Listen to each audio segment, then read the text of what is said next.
And this is what I like about the 132. And see, you gotta watch the signs, because the signs, like, I just passed a bunch that said, go this way to Highway 20, you want to get to Riviera du Loup. Riviera du Loup, this way. But when I checked the map, this road goes straight there as well. But it's like they don't want everybody going this road. They want them all to get onto 20. So they don't give you a sign that says Riviera du Loup is this way. You just got to check your maps. But another nice thing about this, the small towns and all that, there's interesting sights along the way. It's not as fast and rushed. And there are places to stop. I passed 2 or 3 nice little picnic table spots already. So we're getting better for that sort of thing too. I haven't found a lot of restaurants when I was here 5 years ago. I found one little place that sold poutine, and there was like a huge lineup, and one little old lady who just sort of taking her time, wandering around going, I'll get it when I'm good and ready. And so I finally had to give up getting my poutine, and that was the best I could find. So make sure you bring some food and some drink and a roll of toilet paper when you're coming up this way, because you never know when you're going to need any of those things.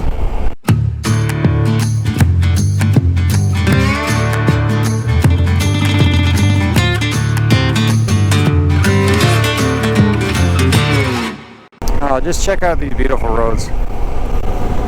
And nice that I'm early this morning. I got up early. I said, screw it, I'll start an hour early so I can take my time and not be rushed. I got a long way to go again, and it seems to be taking longer than I anticipate to go the distance I'm going. I hope to God I remembered my camera. That was the last thing that I had out when I was packing.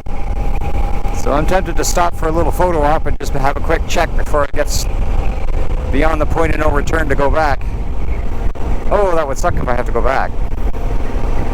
Alright, well, I should have pulled over right there, but there's a junkyard dog sitting there. I didn't want to get attacked.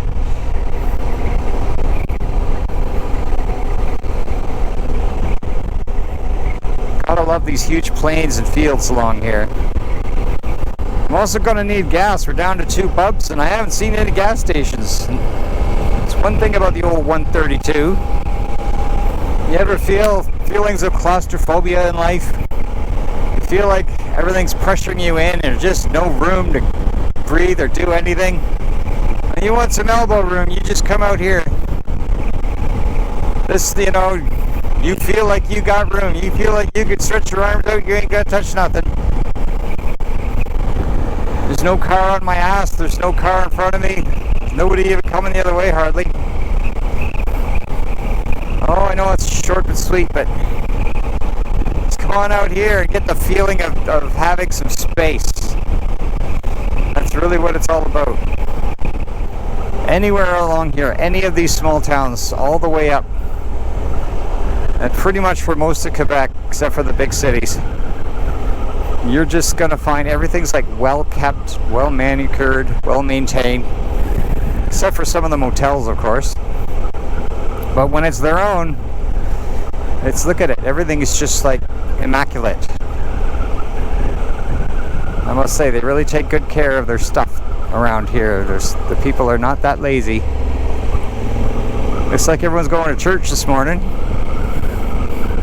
I was actually thinking of stopping and droning around at one of these big cathedrals. There's several along the route, but since church is in session, I thought I better not. There's just gonna be too many people walking around, and that's more chance of people getting concerned and complaining and causing me trouble, so probably better not.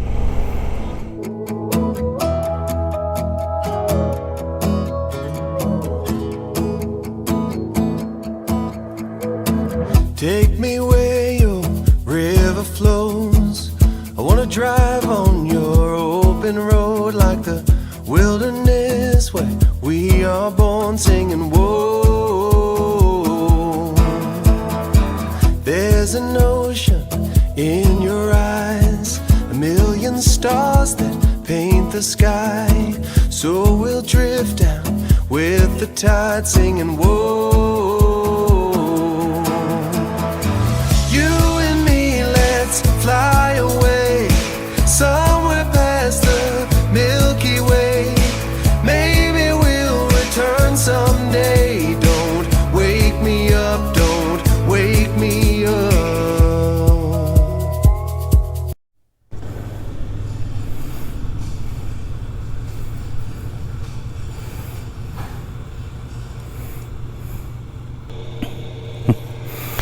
That's about right.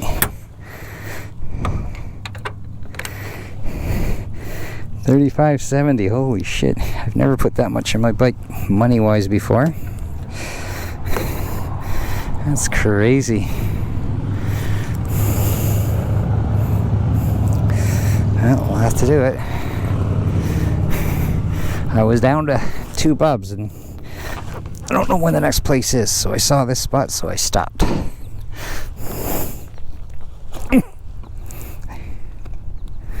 Well, I brought cash. Hopefully he's okay with cash.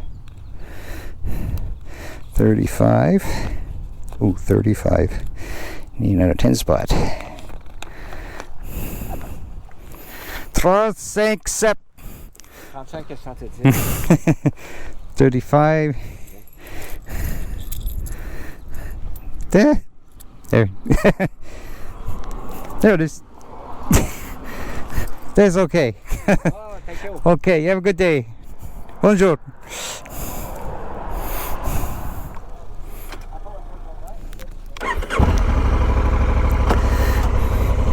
But that's okay. They generally hesitate to offer to pump gas when it's a bike, especially a fancy ass bike like this. They don't want to spill gas on your tank or cause any issues. So I'm okay with that, so I just pump. That's probably why he didn't even get out of his chair. He knows we like to pump our own. Alright, 35.70 worth of gas. And I should be good for mucho kilometers now. I forgot to set the daily trip meter today. So I guess just we go as far as we go. My ass will tell me when I've done every 100 kilometers, that's for sure. So on our total trip so far, we have done 1,240 kilometers already. And a lot of you are like, well, that ain't very much for, what are you on your 4th day? Holy crap, man. I do 1,240 just on a day trip. Yeah, I know, you probably do. But you got your big luxury cruiser with the sheepskin on it. And you never get out of the seat. And you probably take highways. But when you want to explore every little back road, you want, not every little back road, but you want to go the back ways, you want to go the scenic ways, and you're following a specific route for the most part, then you are going to take a lot longer getting where you're going to go, and that's okay. That's the way I planned it. So on my left is the St. Lawrence River, and it's looking a lot more blue and less muddy. So it looks like the tide's coming up.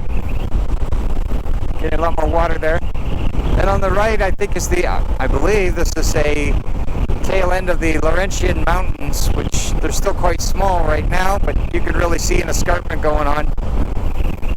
And I love the look of the mountains out here in Quebec. They just, they're completely forested, round little molehills everywhere. And I don't know, they just look really cool. Like imagine being this guy, this little red house in the middle of these mountains out here. Now there's some drawbacks, but it certainly is scenic in the summer. There we go, nice view. Nice view, and you can see a gazillion bikers. He's traveling just like me, he's got the panniers on. He just doesn't have the big yellow bag. Oh yeah, if the cops were looking for me, they just had to say, look for the big blue and white bike with the yellow bag. And there's the guy. Good thing I didn't drive off without paying gas or anything, because they would have caught me. I passed a cop about 2 minutes up the road. Oh yeah, I would have been burned. Don't worry, I don't do stuff like that. I don't need to. I've learned how to make money and pay for my stuff. Keeps me out of trouble and makes life a lot smoother and happier. Crime doesn't pay. Well, I saw a rest stop, and I was going to stop here and sit there and take a little drink break, but it's like everybody else is here, and I can't find a decent place to park, because here the slope of the gravel is so steep I can't park that way. If I go the other way, it would fall right over. So I'm just going to keep moving and screw it. Not that desperate yet. But you know, cars on the road. But you go to a rest stop, there's like 50 million cars and people everywhere. Alright, well, since there's no good place to pull over, and it's not too bad out, just to keep my ass isn't sore yet. I'm not sure exactly how many clicks I've gone, but just to keep it from sore, every once in a while, I'm just gonna stand.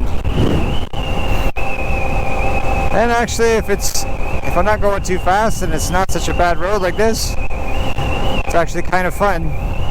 Although I always find it uncomfortable standing. They say, well, what, you're an adventure bike guy, you stand all the time anyway, right? But I think the bike is set up for a little bit shorter guy than me, because I'm always like leaning down to get the handlebars. Can't quite reach the brake right. But I got the cruise on, so I don't have to worry about the throttle. But anyway, it's kind of fun. It's like you're just standing there and cruising down the road. It's like you're flying. So it's kind of interesting. And it does keep your ass from getting sore. It really does give your ass a rest. So if you can't find a place to stop, there you go. I don't think it's illegal or anything, but I guess I'll find out soon enough if a cop sees me do it. If he does nothing, then I guess it's okay. If he stops me, then I guess I'll get a severe tongue thrashing. Young man, you shouldn't be doing that. It is not safe. But actually, if you think about it, it's easier to control your bike when you're standing. That's why they do it in the rough roads. And they tell them that too. I'd say you're actually more in control when you're standing. Well, I believe I've come into Rivière-du-Loup. So, at least I saw a little tiny green sign that said it. And it looks very city-ish. So, I need to find a spot to pull over and check my GPS and maps and shit to figure out how to get from here onto the route. I'll go back and rejoin my route now. So that worked out really nice. It was a beautiful drive on 132. Look at these places, it's just incredible. So let's try and find somewhere. Oh, there's La Polizia. I don't want to pull over beside him. I don't want questions in French. Alright, just found a little gas station spot. Maybe I can get a little pop to drink or something. And look at that. You got 20 minutes. No longer. No less. 20 minutes. That's all you get. Then get the hell out. Take me where your river flows. I wanna drive on